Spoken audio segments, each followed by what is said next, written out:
Барыңарга салам достор, кайрадан сиздер менен Мастер Тайм каналы. Бүгүнкү күндө мындай Gmail Farmer деген бот тууралуу көрсөтүп берем. Ссылканы болсо описание жана комментарий жака коюп коём, YouTube'дан көрүп жаткандар. Так, ботко киребиз дагы. Киргенде бизге ушундай экрандар чыгат. Азыр мен башынан көрсөтүп берейин. Так, сиздер стартты басасыздар да. Стартты басканда сиздерге ушундай добро пожаловать деп чыгат да, сиздергечи. Бул жерден өзүңүздөр маалыматын окусаңыздар болот. Анан бул жерде кантип иштейбиз? Бул жерден аккаунт ачып, жанагы Gmail аккаунттарды ачып, аларды сатып иштейбиз достор. Азыркы учурдагы баасы мынакей, бир аккаунтка 0.17 цент берет. Бул почти 15 сом, кыргыз сом менен 15 сом ар бир аккаунт үчүн. Анан 18 сомго чейин экен да, бул жерде жазылып турат до депчи мынакей. Все очень просто, бот выдает вам данные дейт мынакей. Бул жерде өзүңүздөр оңой эле сиздерге бот деген пароль, логин анымуну жиберет, сиздер ошону аккаунт ачып атканда жазып коесуздар ошого. Так, анан бул жер 4 чачын басасыздар да. Басканда ушундай жер чыгат. Биз бул жерден мен азыр баланс дегенди көрсөтөйүн. Бул жерде өзүңүздөрдүн личный кабинетинин балансы болот, канча сом турат. Менде 63 сом бар мынакей, көрүңүздөрбү? Азыр ушул акчаны чыгарып көрсөтүп берем. Андан кийин кийинкисин кантип иштейт ошону да көрсөтөм. История баланса дейт. Бул жерге кире турганыңыз жок мынакей, көрүңүздөрбү? Мен аккаунттарды убагында сатканмын. Убагында дегенде ошондо убагында 3 сом, 5 сом ошондой эле болчу да, көрүңүздөрбү? Бул жерде болсо рефералдардан түшкөн бонустар мага. Өзүм ачып жүргөндө бир где-то 10 сом, 12 сом болчу да. Азыр ценалары көтөрүп түшүлүп турат ушинтип. Так, вывести дегенди базабыз. Биз бул жерден тронго чыгарып алсак болот. Криптовалюта аркылуу чыгарсак болот экен, мынакей көрүңүздөрбү достор. Так, бул жерде USDT-га чыгарсак болот экен. Мен USDT басайын. Комиссия 0%, X сом комиссия алат экен. Мен Trust Wallet'тен алып келип коем. Мынакей бул жерде Trust Wallet'тен web20 деген адрести алдым, мынакей. Ботко кайтып келебиз дагы, ставить кылып адресибизди коебуз. Заявка на выплату успешно создана дейт, мынакей көрүңүздөрбү достор. Сразу эле выплата успешно кетет экен. 1 саат ичинин аралыгында түшүп калат экен ага чейин. Мен сиздерге кантип иштейт ошону көрсөтүп берем. Балким түшүп калат ага чейин деле. Бул жерден эң биринчи эмне кылабыз? Настройки деген жакты карай турган болсок, биз валюта деген жерге киребиз дагы, өзүбүздү кыргызы деген валютабызга алмаштырып койсок болот. Мынакей бул жерден издепчи. Казахстанский экен. Мынакей Кыргызстан сом деп турат, көрүңүздөрбү? Ушуну басып коесуздар. Өзүңүздөрдүн анан сомуңуздар бар болуп калат. Бул жерде өзүңүздөрдүн времяңыздарды тандап койсоңуздар болот. Мисалы бизде Бишкек, Бишкекти жазып көрөйүнчү. Мынакей Асия Бишкек деп чыкты. Ушуну басып койсок, время сааты деп койсок болот. Ушуну коюп койсоңуздар болот. Анан бул жерден так, иштеп баштайлы дегенде эле зарегистрировать аккаунт деген базасыздар. Мына бул жерденчи, сиздерге сразу ушундай чыгып берет. Имясын алден коесуздар, фамилиясы жок экен, крестик болуп турат, көрүңүздөрбү? Имясын эле коесуздар. Email дейт. gmail.com деген жери бар го, мына могул itokso дейт. Ушуну коесуздар, паролуна мону коесуздар. Анан успешный аккаунт ачылып бүткөндөн кийин ушунун данныйларын жазып өткөндөн кийин бул жерге келип готово дегенди базасыздар дагы. Анан успешно кетет. Мына ошентип эле оңой эле аккаунт ачып акча тапсаңыздар болот.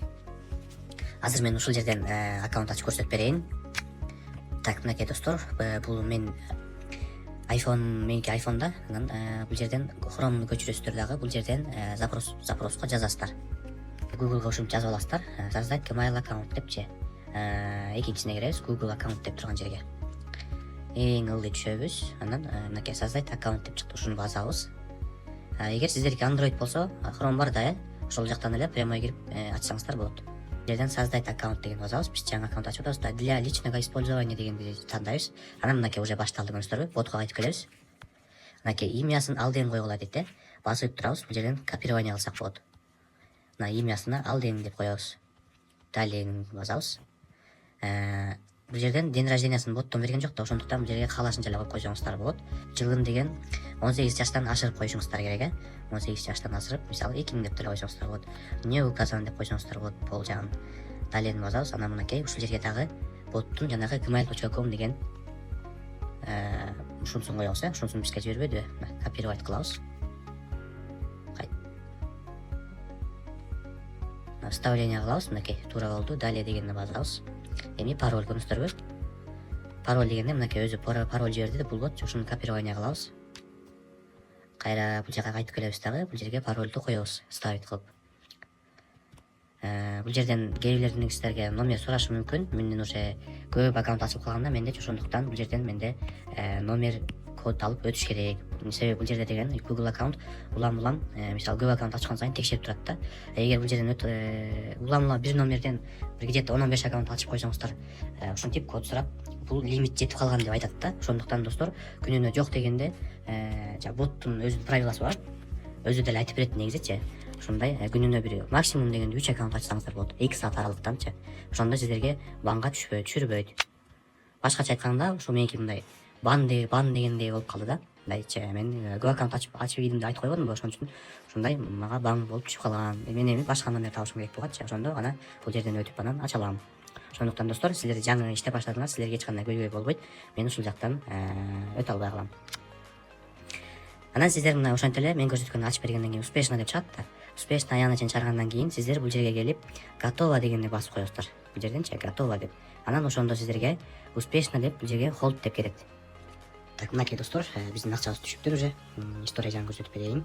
Мынакей $0.69. Мынакей достор, акчасы түштү. Мынакей боттон дагы уже акча успешно кетти деп чыгып коёсуздар. Ушинтип акча тапсаңыздар болот. Улам жаңы аккаунт ачкан сайын сиздерге башка email почта паролчуларды жеп турат да. Сиздер ошону мен айткандагыдай эле аягына чейин чыгып, успешно кетирип, ачылгандан кийин готовону басып, подтвержденияларды кылып туруп эле чыгып, мындай проверкага кетип коесуңар да, 2 күнбүчө. Анан сиздерге ошондой эле 2 күндүн ичинде сиздердин аккаунтуңуздарды текшерип, туура ачылдыбы деп анан акчаңыздарды салып берет. Начисление на баланс депчи. Мынтип келет, мынакей, начисление на баланс деп. Начисление средств на баланс деп көрүңүздөрбү? Ошентип келет. Ошол достор, барыңыздарга ийгилик. Суроолор болсо личкага жаза бериңиздер, Телеграмдан. Ютубтан көрүп жаткандар комментарийге жазып койсоңуздар жооп берем. Барыңыздарга ийгилик.